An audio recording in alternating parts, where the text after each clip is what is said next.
Je vais rebondir un petit peu sur la question de l'empathie. Qu'est-ce que l'empathie, en fait?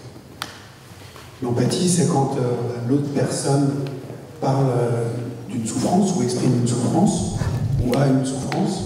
C'est peut-être lui mettre la main sur l'épaule et lui dire bah écoute, moi aussi j'ai mal. Tu me dis que t'as mal.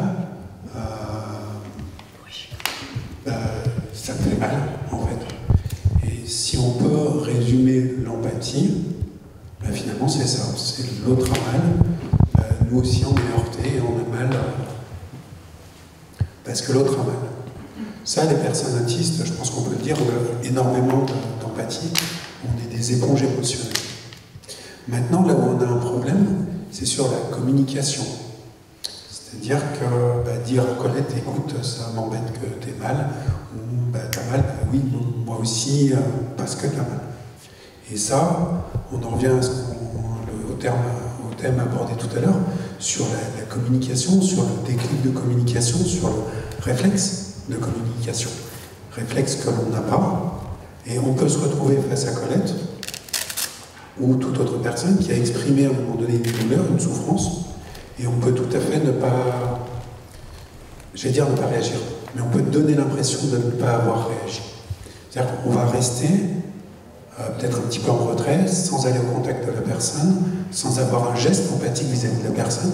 Par exemple, lui mettre la main sur l'épaule, ou lui dire, ou avoir une phrase pour elle, lui dire ça va aller, ou lui dire, quoique lui dire ça va aller, c'est peut-être pas très empathique non plus, mais c'est une preuve d'empathie quelque part. Et la problématique, c'est qu'on se retrouve face à une personne, finalement, à être un petit peu stoïque et à rien dire. Et on n'est pas un soutien de cette personne. Et pourtant, quelque part, on aimerait que la personne qui a un problème et qui va mal, on aimerait qu'elle aille mieux, qu'elle ait moins de problèmes, ou même plus de problèmes du tout.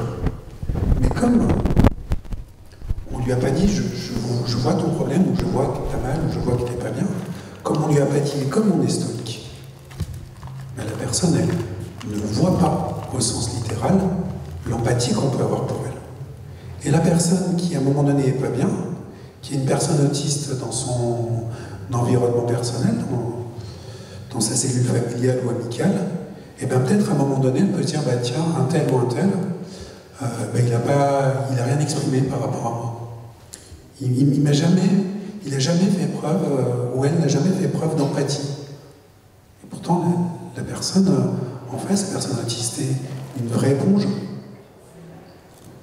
Mais elle n'a jamais dit « je comprends que tu ne sois pas bien » ou elle n'a jamais montré qu'elle avait vu que l'autre personne a un problème. Et elle n'a jamais fait voir qu'elle savait, qu'elle avait compris. Et elle n'a jamais témoigné de l'empathie. Et le problème que l'on peut avoir parfois, c'est qu'on peut entendre dire encore, malheureusement à l'heure actuelle, beaucoup moins qu'avant, mais on peut encore l'entendre dire « les personnes autistes n'ont pas d'empathie ». C'est faux. On a de l'empathie, on en a énormément, mais parfois, souvent, on ne le communique pas. Et ça, il faut qu'on apprenne à communiquer là-dessus. Et encore une fois, il y a toute une palette d'outils.